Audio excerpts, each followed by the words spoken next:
Welcome to LagesLore, where stories open the doors of imaginations. Emma by Jane Austen. Chapter 9. Mr. Knightley might quarrel with her, but Emma could not quarrel with herself. He was so much displeased that it was longer than usual before he came to Hartfield again. And when they did meet, his grave look showed that she was not forgiven. She was sorry, but could not repent. On the contrary, her plans and proceedings were more and more justified and endeared to her by the general appearances of the next few days. The picture, elegantly framed, came safely to hand soon after Mr. Elton's return, and being hung over the mantelpiece of the common sitting-room, he got up to look at it and sighed out his half-sentences of admiration, just as he ought. And as for Harriet's feelings, they were visibly forming themselves into as strong and steady an attachment as her youth and sort of mind admitted.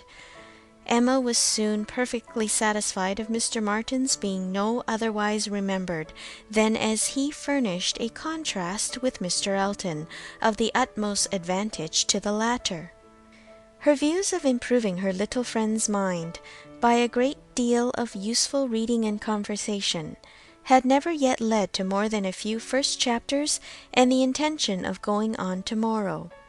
It was much easier to chat than to study, much pleasanter to let her imagination range and work at Harriet's fortune than to be labouring to enlarge her comprehension or exercise it on sober facts.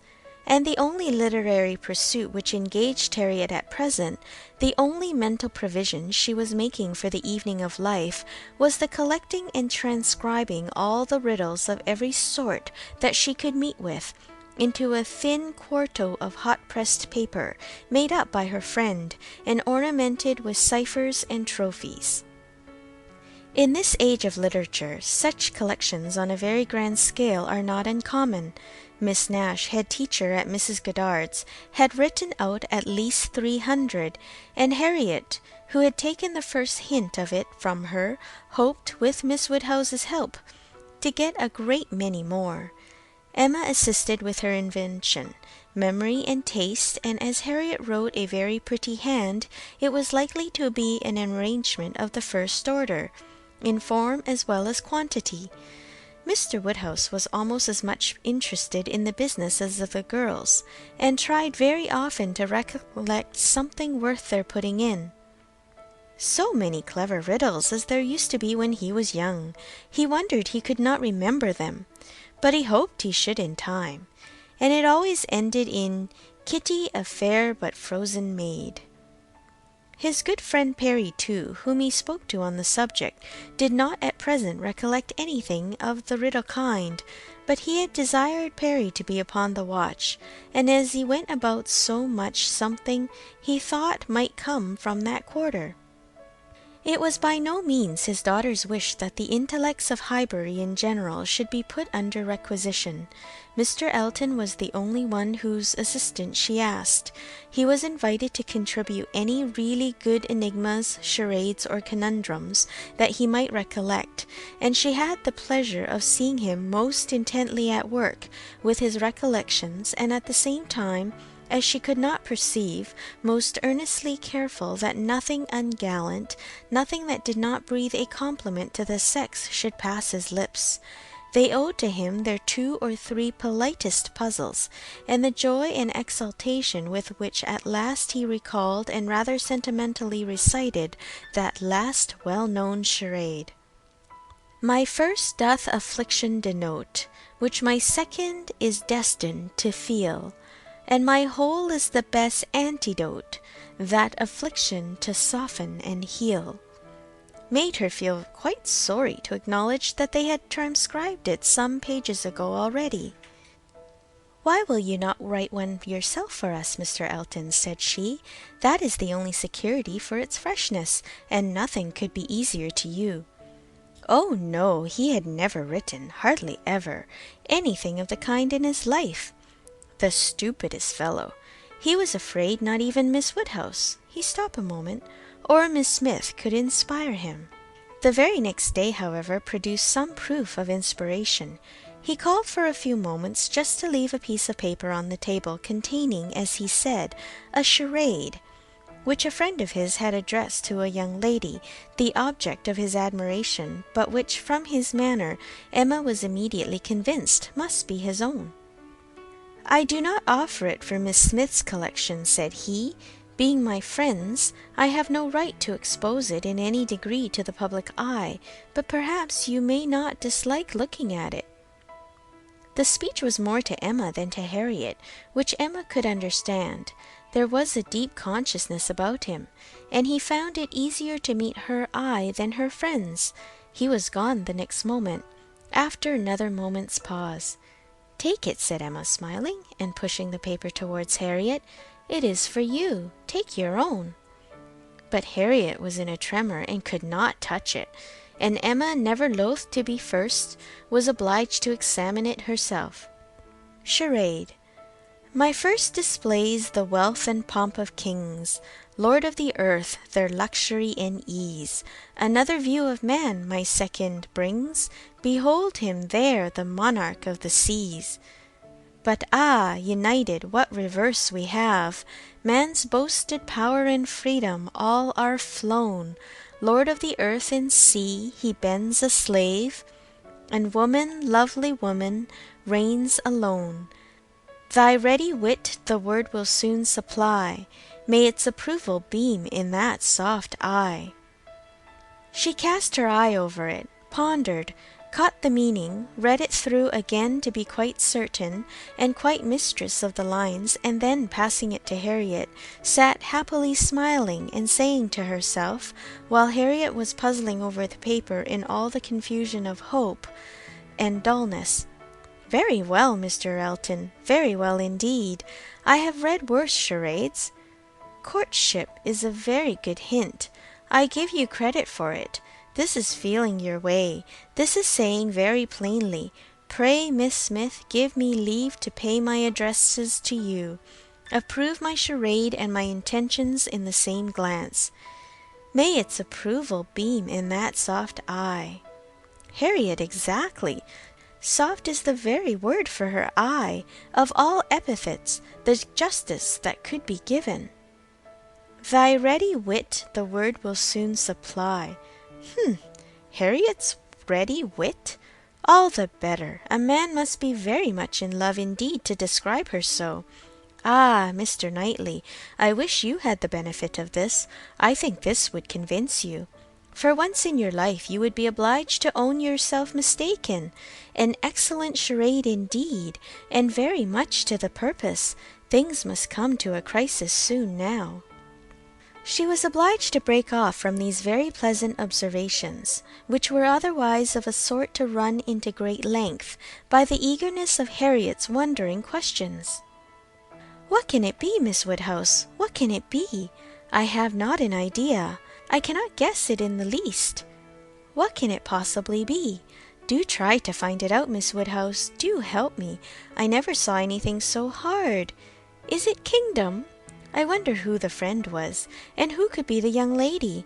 Do you think it is a good one? Can it be a woman? And woman, lovely woman, reigns alone. Can it be Neptune? Behold him there, the monarch of the seas. Or a trident, or a mermaid, or a shark? Oh no, shark is the only one syllable. It must be very clever, he would not have brought it. Oh, Miss Woodhouse, do you think we shall ever find it out? Mermaids and sharks! Nonsense! My dear Harriet, what are you thinking of? Where would be the use of his bringing us a charade made by a friend upon a mermaid or a shark? Give me the paper and listen. For read Miss Smith. My first displays the wealth and pomp of kings, lords of the earth, their luxury and ease. This is court. Another view of man my second brings.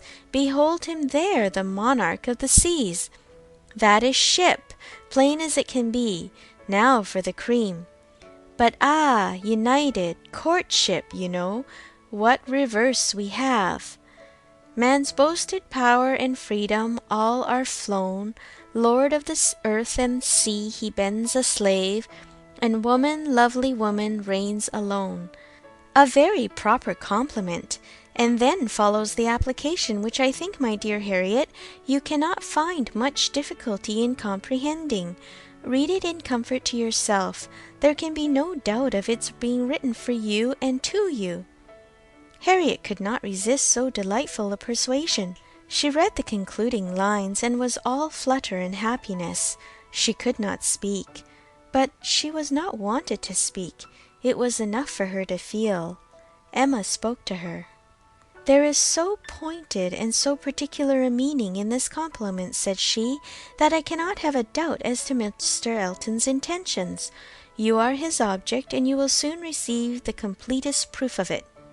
I thought it must be so. I thought I could not be so deceived. But now it is clear. The state of his mind is as clear and decided as my wishes on the subject have been ever since I knew you. Yes, Harriet, just so long have I been wanting the very circumstance to happen what has happened.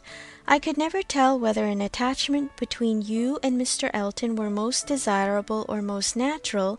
Its probability and its eligibility have really so equalled each other. I am very happy. I congratulate you, my dear Harriet, with all my heart. This is an attachment which a woman may well feel pride in creating.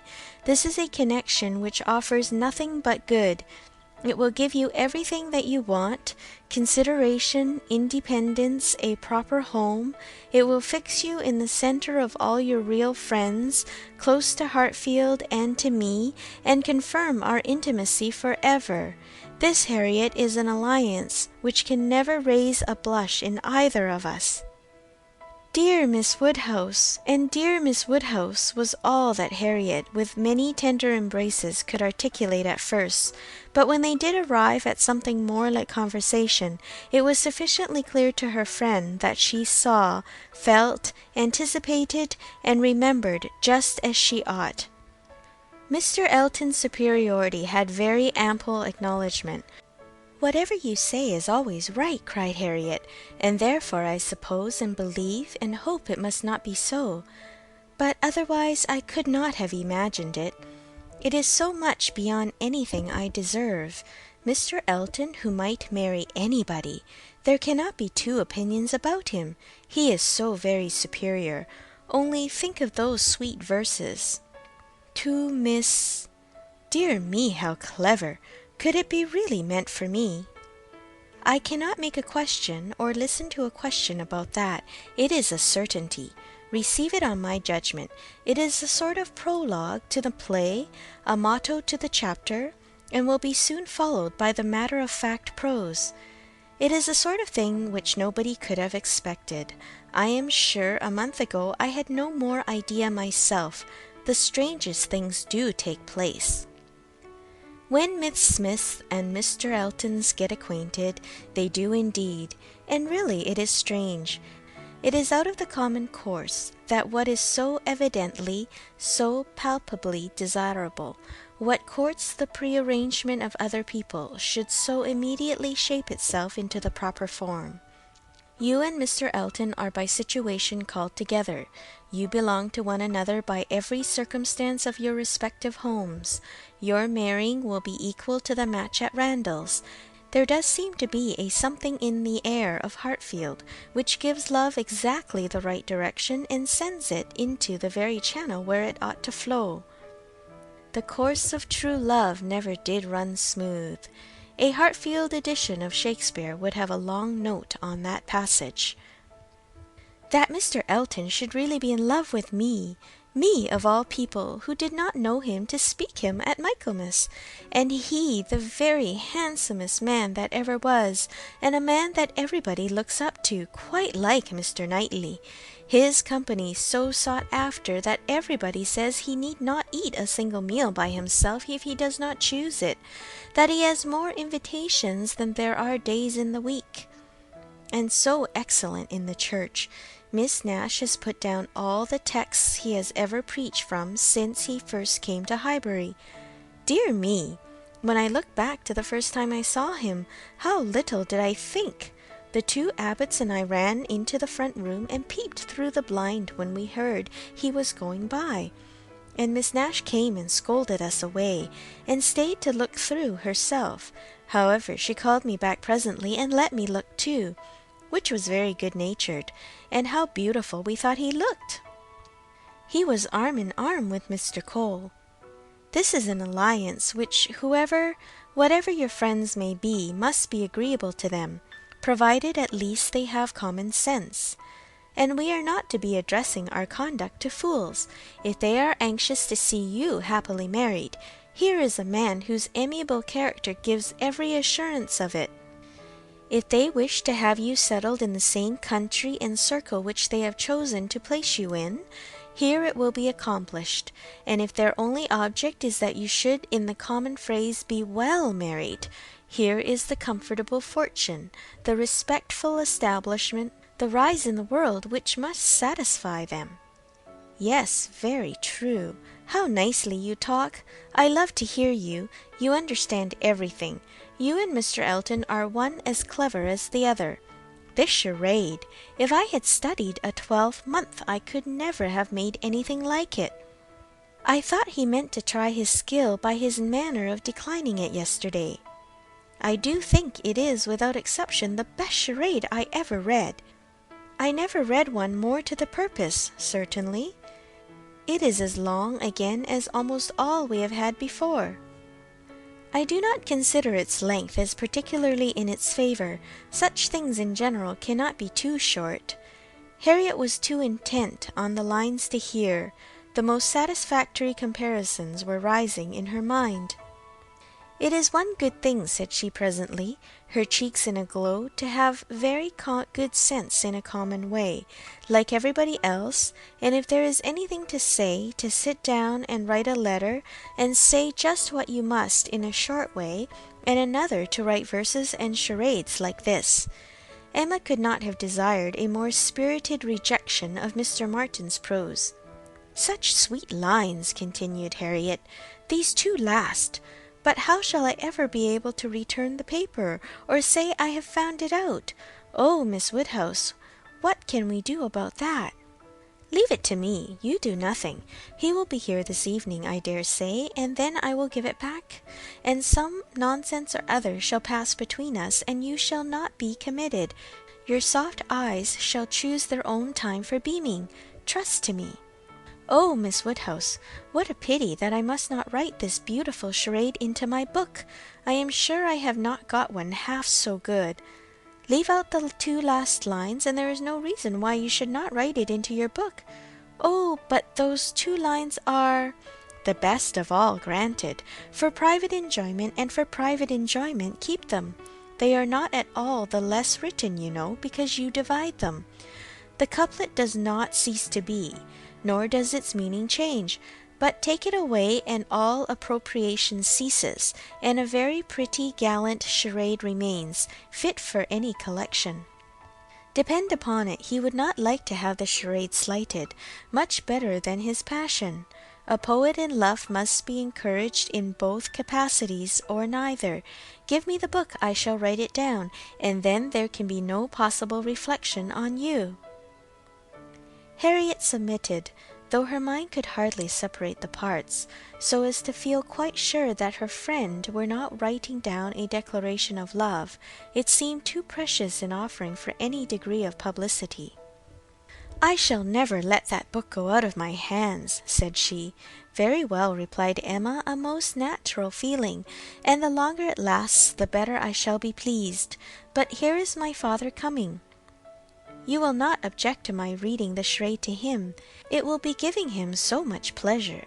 He loves anything of the sort, and especially anything that pays woman a compliment. He has the tenderest spirit of gallantry towards us all. You must let me read it to him." Harriet looked grave. "My dear Harriet, you must not refine too much upon the charade. You will betray your feelings improperly if you are too conscious and too quick, and appear to affix more meaning, or even quite all the meaning which may be affixed to it. Do not be overpowered by such a little tribute of admiration. If he had been anxious for secrecy, he would not have left the paper while I was by, but he rather pushed it towards me than towards you. Do not let us be too solemn on the business. He has encouragement enough to proceed without our sighing out our souls over the charade." "Oh, no, I hope I shall not be ridiculous about it. Do as you please." Mr. Woodhouse came in, and very soon led to the subject again, by the recurrence of his very frequent inquiry of, "Well, my dears, how does your book go on? Have you got anything fresh?" "Yes, papa, we have something to read you, something quite fresh. A piece of paper was found on the table this morning, dropped, we suppose, by a fairy, containing a very pretty charade, and we have just copied it in." She read it to him, just as he liked to have anything read, slowly and distinctly, and 2 or 3 times over, with explanations of every part as she proceeded, and he was very much pleased, and, as she had foreseen, especially struck with a complimentary conclusion. "Ay, that's very just indeed. That's very properly said. Very true. Woman, lovely woman. It is such a pretty charade, my dear, that I can easily guess what fairy brought it. Nobody could have written so prettily but you, Emma." Emma only nodded and smiled. After a little thinking and a very tender sigh, he added, "Ah, it is no difficulty to see who you take after. Your dear mother was so clever at all those things. If I had but her memory! But I can remember nothing, not even the particular riddle which you have heard me mention. I can only recollect the first stanza, and there are several. Kitty, a fair but frozen maid, kindled a flame I yet deplore. The hoodwinked boy I called to aid, though of his near approach afraid, so fatal to my suit before." And that is all that I can recollect of it, but it is very clever all the way through. But I think, my dear, you said you had got it. "Yes, papa, it is written out in our second page. We copied it from the elegant extracts. It is Garrick's, you know." "Ay, very true. I wish I could recollect more of it. Kitty, a fair but frozen maid." The name makes me think of poor Isabella, for she was very near being christened Catherine, after her grandmother. I hope we shall have her here next week. Have you thought, my dear, where you shall put her, and what room there will be for the children?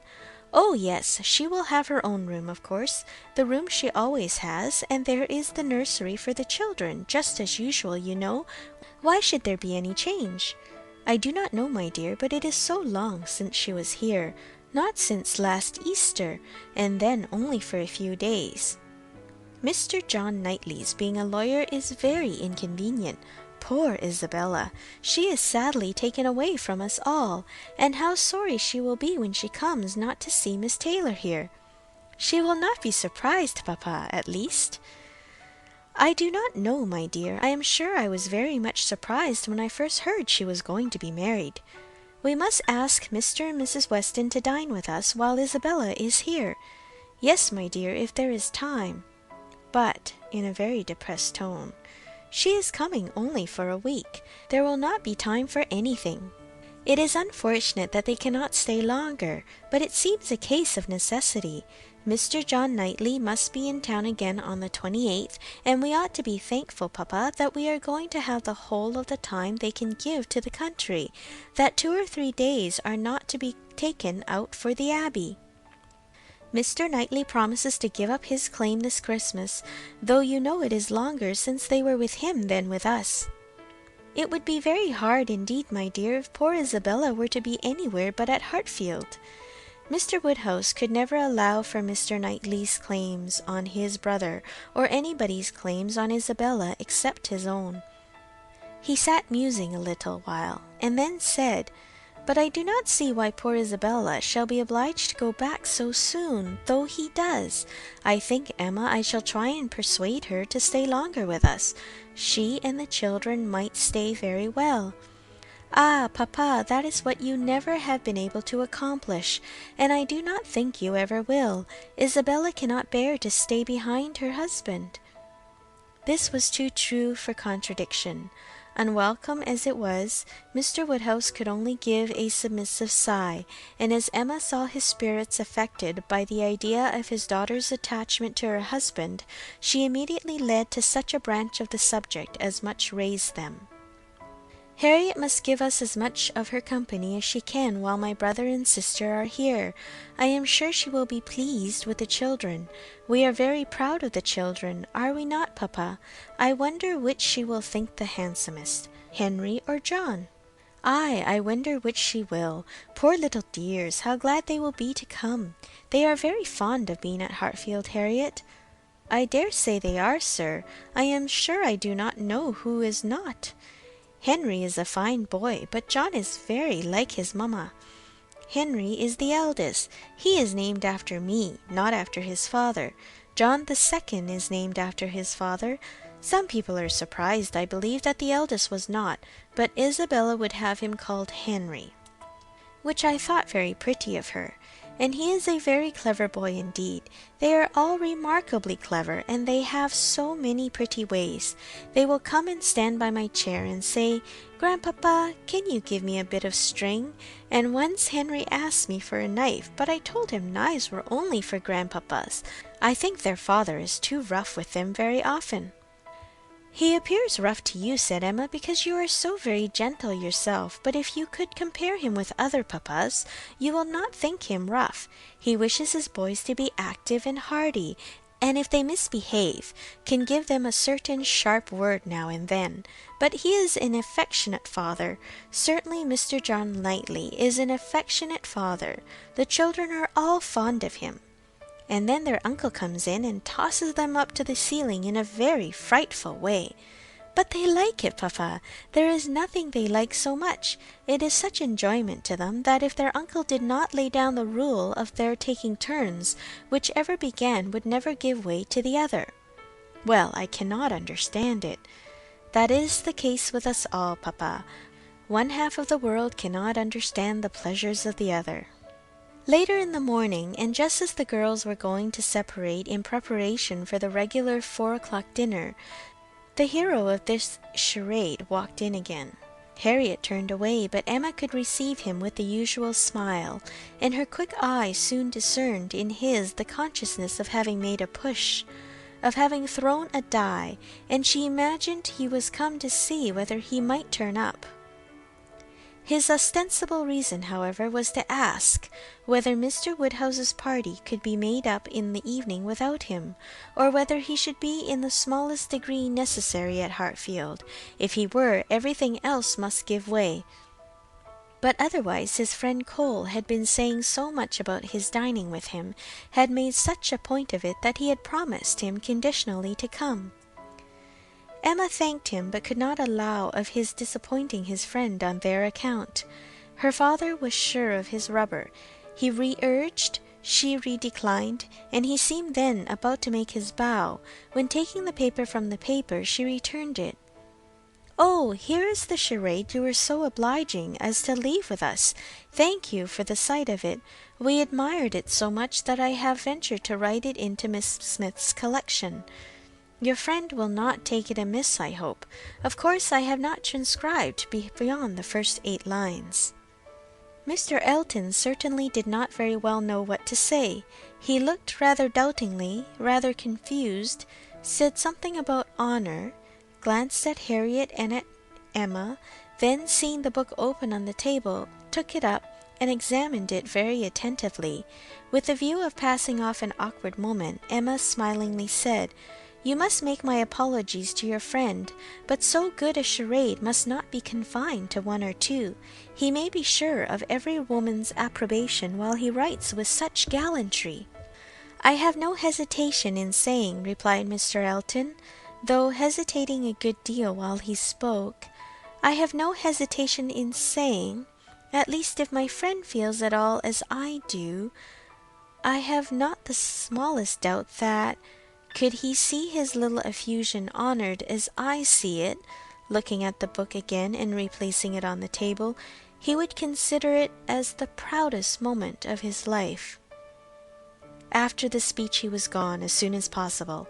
Emma could not think it too soon, for with all his good and agreeable qualities, there was a sort of parade in his speeches which was very apt to incline her to laugh.